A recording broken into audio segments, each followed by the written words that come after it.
অবশেষে আরব আমিরাত ইরানের পক্ষে এক ভয়ঙ্কর ঘোষণা দিল।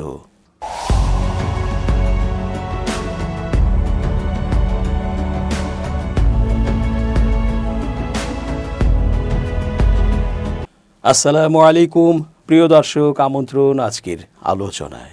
চেঞ্জ টিভির আন্তর্জাতিক চোখ অনুষ্ঠানে এস জে রতন স্বাগত জানাচ্ছি। ইরানের প্রতি এত হুমকি ধমকি, কিন্তু হামলা তো আর চালাতে পারছে না ওই আমেরিকা। কারণ আছে বহু।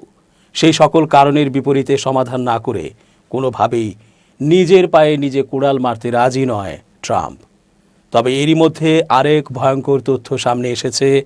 তা হচ্ছে আরব আমিরাত এবার ইরানের পক্ষে একটি পদক্ষেপ নিতে যাচ্ছে।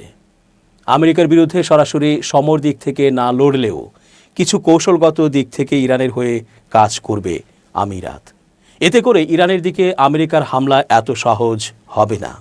এছাড়াও নানাভাবে আরও কিছু দেশ তারা আমেরিকার হামলার বিপক্ষে দাঁড়িয়ে তাদের কৌশল বলবৎ রেখেছে। বিশ্লেষকরা জানাচ্ছেন, এই রকম নানা কারণে ট্রাম্পের পক্ষে কঠিন ইরানে হামলা করা। এর ওপর আবার ইরান এমন কিছু সমরাস্ত্র প্রদর্শন করেছে সোশ্যাল মিডিয়ায়, যা দেখে ট্রাম্প রীতিমতো ভড়কে গেছেন। ইরানের প্রতিরক্ষা দপ্তর পানির নিচে থেকে আঘাত করে সমুদ্রে ভেসে থাকা জাহাজকে পুরো ধ্বংস করতে পারে এমন সব অস্ত্রের এআই ভিডিও ছড়িয়ে দিয়েছে। এটা খুব মারাত্মক অস্ত্র, যা যে কোনো নৌযান ও যুদ্ধ জাহাজকে মুহূর্তেই কুপকাত করতে সক্ষম। এই সব দেখে ট্রাম্প তার সুর নরম করেছে, ইরানের প্রতি আলোচনার আহ্বান জানিয়েছে। কিন্তু ইরান জানিয়েছে কোনো কথা হবে না। ইরানের প্রতি ছোট্ট একটি হামলা হলেও পুরো অঞ্চলকে ধসিয়ে দেবে তারা। এর দায় নিশ্চিত রূপেই তখন আমেরিকার ওপর পড়বে। সংযুক্ত আরব আমিরাত সোমবার এক বিবৃতিতে জানিয়েছে, তাদের ভূখণ্ড থেকে ইরানের বিরুদ্ধে কোনো সামরিক হামলা চালাতে দেয়া হবে না। গত সপ্তাহে মার্কিন প্রেসিডেন্ট ডোনাল্ড ট্রাম্প বলেন, একটি মার্কিন নৌবহর উপসাগর অভিমুখে এগোচ্ছে এবং বিক্ষোভকারীদের বিরুদ্ধে রক্তক্ষয়ী দমনপীড়নের পর ওয়াশিংটন ইরানকে নিবিড়ভাবে পর্যবেক্ষণ করছে। পররাষ্ট্র মন্ত্রণালয়ের বিবৃতিতে বলা হয়, সংযুক্ত আরব আমিরাত ইরানের বিরুদ্ধে কোনো বৈরী সামরিক কর্মকাণ্ডে তার আকাশসীমা, ভূখণ্ড বা জলসীমা ব্যবহার করতে না দেওয়ার অঙ্গীকার পুনর্ব্যক্ত করেছে। আমিরাতের রাজধানী আবুধাবির কাছে আল ধাফরা বিমান ঘাঁটিতে যুক্তরাষ্ট্রের হাজারো সেনা সদস্য মোতায়েন রয়েছে, যা উপসাগরীয় অঞ্চলে অবস্থিত একাধিক মার্কিন সামরিক স্থাপনার একটি। বিবৃতিতে আরও বলা হয়, সংযুক্ত আরব আমিরাত কোনো ধরনের হামলার জন্য লজিস্টিক সহায়তাও দেবে না। এতে উল্লেখ করা হয়, বর্তমান সংকটগুলো মোকাবেলায় সংলাপ, উত্তেজনা প্রশমন, আন্তর্জাতিক আইনের প্রতি আনুগত্য এবং রাষ্ট্রীয় সার্বভৌমত্বের প্রতি সম্মানই সর্বোত্তম পথ। কয়েক বছর আগে অনেক আরব দেশ, বিশেষ করে উপসাগরীয় রাষ্ট্রগুলো হয়তো ইরানে হামলা চালিয়ে সেখানকার শাসন পরিবর্তনে যুক্তরাষ্ট্রের হামলাকে ইতিবাচকভাবে দেখত। গত কয়েক দশক এই দেশগুলো ইরানকে গভীর সন্দেহের চোখে দেখে এসেছে। ইরানকে তারা সবচেয়ে বড় আঞ্চলিক হুমকি হিসেবে দেখে। কিন্তু বর্তমানে মার্কিন প্রেসিডেন্ট ডোনাল্ড ট্রাম্প যখন ইরানে এমন একটি হামলার কথা ভাবছেন, তখন আরব নেতারা মার্কিন প্রশাসনকে ইরান আক্রমণ না করতে তদবির করছেন। ২৭ মাস ধরে আরব নেতারা মধ্যপ্রাচ্য জুড়ে ইসরায়েলের তাণ্ডব লক্ষ্য করছেন। তারা দেখেছেন ইসরায়েল কিভাবে মহান ইসরায়েল ধারণা বাস্তবায়নে মরিয়া হয়ে উঠছে। এটি বাইবেল থেকে কল্পনা করে নেয়া ইসরায়েলের একটি সম্প্রসারণবাদী ধারণা। তারা ইসরায়েল রাষ্ট্রকে ইরাকের ইউফ্রেটিস নদী থেকে মিশরের নীল নদ পর্যন্ত বিস্তৃত করতে চায়। এ লক্ষ্য অর্জনের জন্য ইসরায়েল সম্পূর্ণ অবৈধভাবে উল্লেখযোগ্য পরিমাণ আরব ভূখণ্ড দখলে নিয়েছে। ইসরায়েল শুধু গাজায় গণহত্যা চালিয়ে এবং ভূখণ্ড দখলের পরিকল্পনা দিয়েই ক্ষান্ত হয়নি, পশ্চিম তীর, সিরিয়া ও লেবাননে দখল আরও বিস্তৃত করেছে। আরব নেতাদের জন্য সবচেয়ে উদ্বেগজনক ঘটনা হলো, গত বছরের সেপ্টেম্বর মাসে ইসরায়েল মার্কিন মিত্র কাতারের ওপর অপ্রত্যাশিতভাবে আক্রমণ চালায়। এর আগে জুন মাসে অঞ্চলটির একমাত্র পারমাণবিক শক্তিধর দেশ ইরানের পারমাণবিক কর্মসূচি ধ্বংসের জন্য যুক্তরাষ্ট্রকে রাজি করিয়েছিল ইসরায়েল। সংক্ষেপে বলতে গেলে পরিপূর্ণ আঞ্চলিক আধিপত্য প্রতিষ্ঠায় ইসরায়েল তার অবস্থান এত পরিষ্কারভাবে আগে কখনো প্রকাশ করেনি। এই প্রেক্ষাপটে যুক্তরাষ্ট্র ইরানে আক্রমণ করলে তা ইসরায়েলের আগ্রাসন সম্প্রসারণ এবং আঞ্চলিক ক্ষমতার সম্প্রসারণকে আরও শক্তিশালী করবে।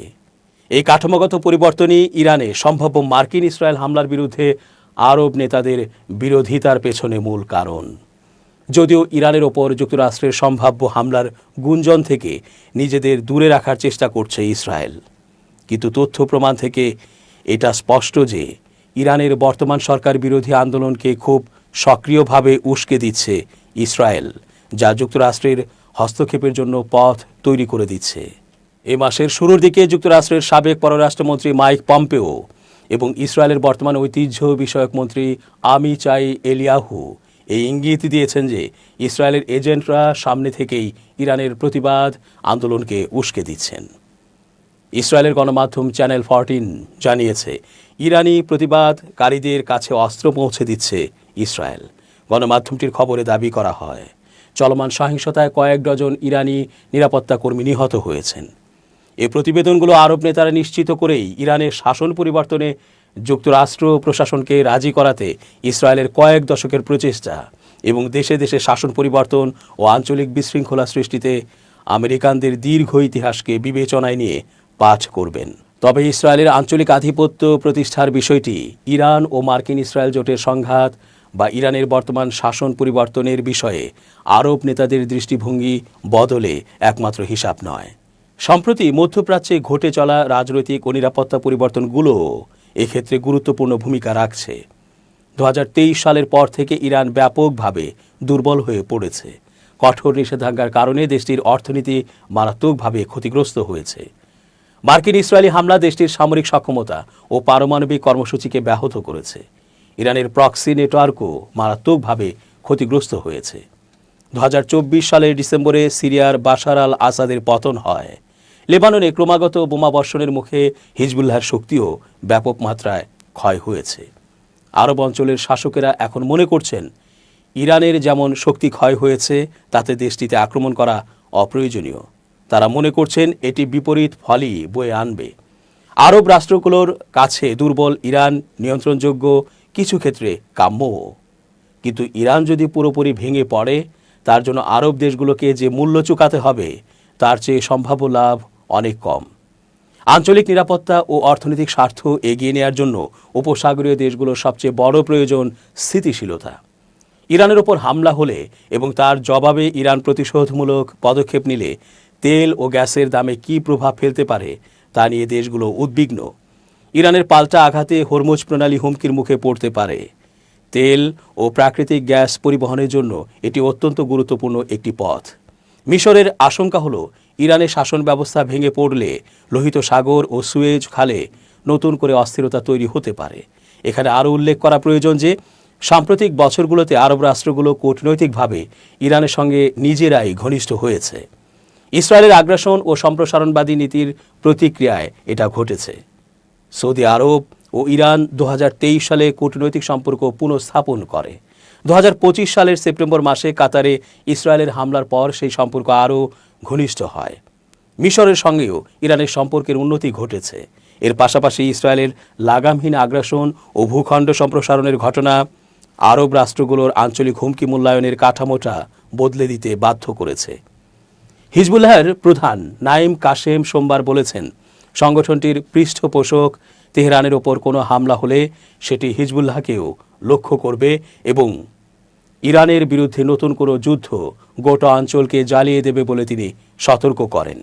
ইরানের প্রতি সংহতি জানিয়ে আয়োজিত এক সমাবেশে সমর্থকদের উদ্দেশ্যে টেলিভিশনে দেয়া ভাষণে তিনি বলেন, এমন আগ্রাসনের মুখে যা আমাদের মধ্যে কোনো পার্থক্য করে না, সম্ভাব্য যে কোনো আগ্রাসনে আমরাও লক্ষ্যবস্তু এবং আত্মরক্ষায় আমরা দৃঢ় প্রতিজ্ঞ।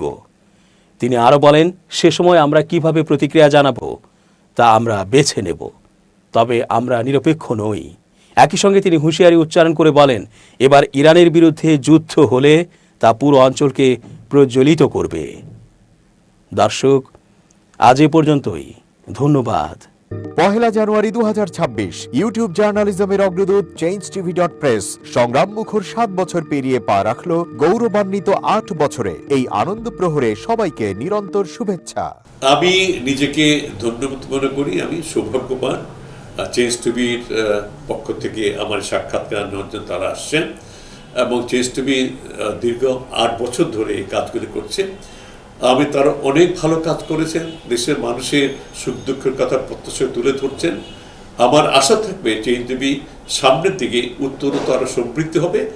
একটাই শুধু আমাদেরকে উপদেশ দিতে চায় তাদের কাছে, সেটা হচ্ছে সত্য কথাটা মানুষের সামনে তুলে ধরা, মানুষের ভিতরে কি চায় তাদেরটা তুলে ধরা, মানুষের প্রত্যাশা তুলে ধরা এবং মানুষের মধ্যে এই যে দেশাত্মবোধটা এবং সত্যবাদীটা এটা জাগরণ করে চেঞ্জ টিভি সামনের দিকে এগিয়ে যাবে।